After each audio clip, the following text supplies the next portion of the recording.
Gigi Saul Guerrero's culture shock is especially important today, just as much as it was when it was released as part of the series Into the Dark in 2019. Culture shock isn't subtle in its execution. A great film with intentions that are clear, strong, and rightfully vicious. Guerrero intelligently keeps a focus on character and story, rather than descend too far into gratuitous horror for horror's sake. The terror remains strong in how the protagonist, Marisol, must navigate an existential predicament after crossing the border illegally to find a slice of the American dream in a town called Cape Joy, where she winds up in an American nightmare instead. Marisol's journey deconstructs said American dream using genre cinema, eclipsing the boundaries of horror and mixing in some science fiction.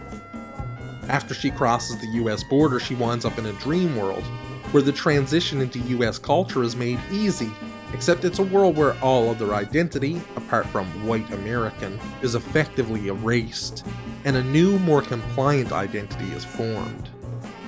The illusion of America is ever present in Guerrero's film. She vividly illustrates the painful path many immigrants must walk when they're unable to wait for the lengthy, expensive legal immigration process to turn its grinding wheels. What so many see as a criminal act is actually, in many if not most cases, an act of desperation, of survival, and of the human spirit refusing to be extinguished. But we have some bad hombres here, and we're going to get them out.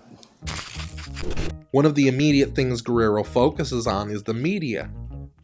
Reports about the nationwide crisis of immigration in America bookend the film. At the start, it's a lot of reporting on the migrant caravan and other anti-immigrant rhetoric. News anchors talk about a hot zone of illegal terrorist activity. Illegal plus terrorist is redundant, as is often the case with conservative coverage. This reactionary reporting is juxtaposed against images of real horror, glimpses of what's really happening to immigrants seeking a better life. What the US media does is, both purposefully and inadvertently, help right-wing views filter into the mainstream, in turn allowing the erasure of an identity. The more xenophobic media out there, the more nebulous immigrant identity becomes. It's easier for people to make rash, uneducated decisions about immigration when individual identities are diluted to a set of numbers and graphics blasted across a chyron and misinterpreted by reporters, or when Ann Coulter and her ilk refer to poor countries as the third world and festering hotbeds of tribal warfare. These are tactics of dehumanization. The general public, who are less vigilant about what sources they trust, see a depersonalized view of immigration, viewing it as a political issue when it's a humanitarian one. Immigrants have complex identities, not to mention rich cultures and traditions that actually help form the foundations of America. One chilling moment concerning identity comes in Marisol's dream. She has a vision of her border-crossing pal Santo stabbing himself.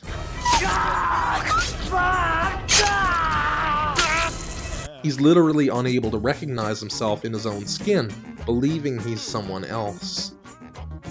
His self-mutilation is a gruesome image of the self-destruction imposed on an immigrant by the American identity that's forced upon them. Another interesting scene to consider in light of immigrant identity is when Marisol sits for dinner and traditional US food is served.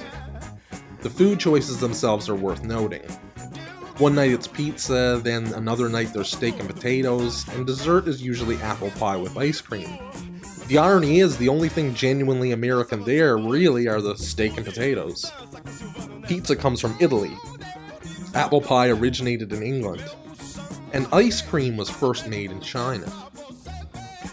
This food epitomizes the ignorant US attitude that white culture, a racist admission in its own right, comes from America, when immigrants from all over the world have helped synthesize what many of them consider elements of the national cuisine. So much of the country's culture is predicated on immigrants, right down to food. They're bringing drugs, they're bringing crime, they're rapists, and some, I assume, are good people. Conservative America doesn't want immigration, even those who appear soft on the issue. They want assimilation. They'd like an immigrant to give up on their culture and identity at the door to all but renounce everything they are and stamp the US flag directly onto their soul, despite immigrants helping to build the country and its infrastructure. The supposed American dream is not anybody's dream, it's a dream prescribed by the white American patriarchy. The reality is an American nightmare for anybody not the right color, class, or gender. Marisol's journey is made all the more perilous due to the intersection of gender, class, and race. There's an interesting Alice's Adventures in Wonderland quality to Marisol's time in Cape Joy. The whole place is ethereal, the colors like candy. Marisol becomes like Alice, lost in a strange place she doesn't quite understand. Betty is a dominant figure, the Queen of Hearts in this twisted Lewis Carroll America. Unlike Carroll's story ruled over by a queen, this nightmare is run by men. The two doctors who we find out are running the whole experiment are, not coincidentally, male. Before Marisol ever actually reaches America, she's preyed upon by one of her own people, a man, showing the universality of misogyny across many cultures. Betty, while initially appearing like she runs the place, is only a simulation designed by men. She operates as an engine of internalized misogyny and white nationalism. Crampton's platinum blonde hair and blue eyes evoke an eerie cross between Nazi Germany's twisted vision of perfect Aryan beauty and something like Village of the Damned. An obvious parallel in culture shock leads us to The Matrix. What the immigrants experience in Cape Joy is a simulation, exactly like the world Morpheus and his followers introduced to Neo.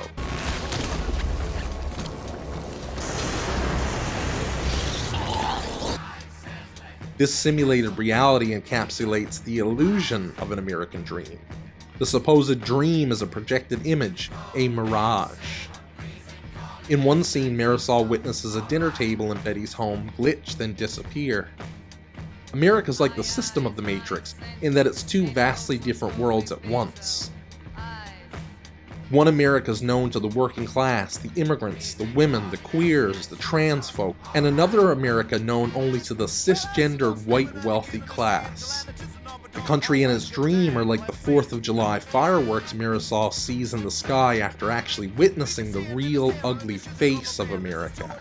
All spectacle, no substance.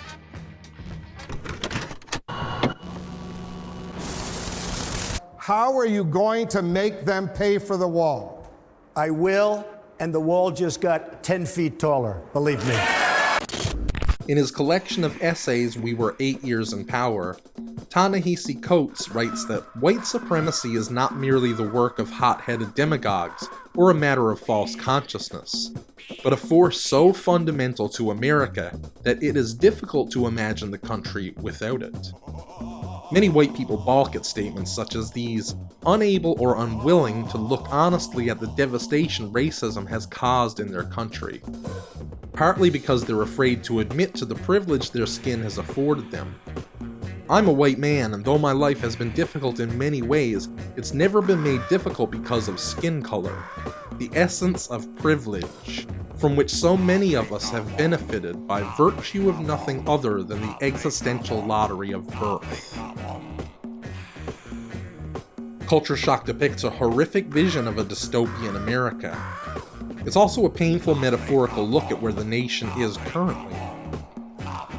A story such as Marisol's is all too real, despite the use of genre to explore her experience crossing the border.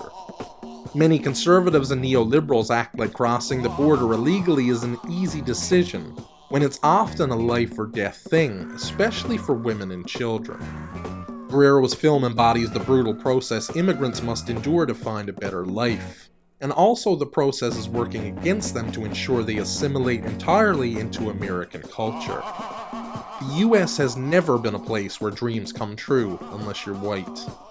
It has for a long time been a country where nightmares come alive to consume society whole, especially those who lie too close to the margins.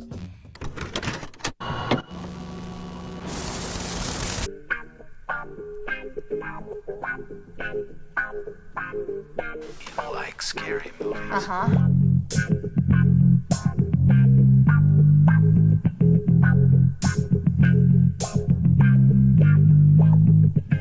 Suitable for viewing in the home comes from the Video Recordings Bill, often called the Video Nasties Bill, which is soon expected to pass into law. What's your favorite scary movie?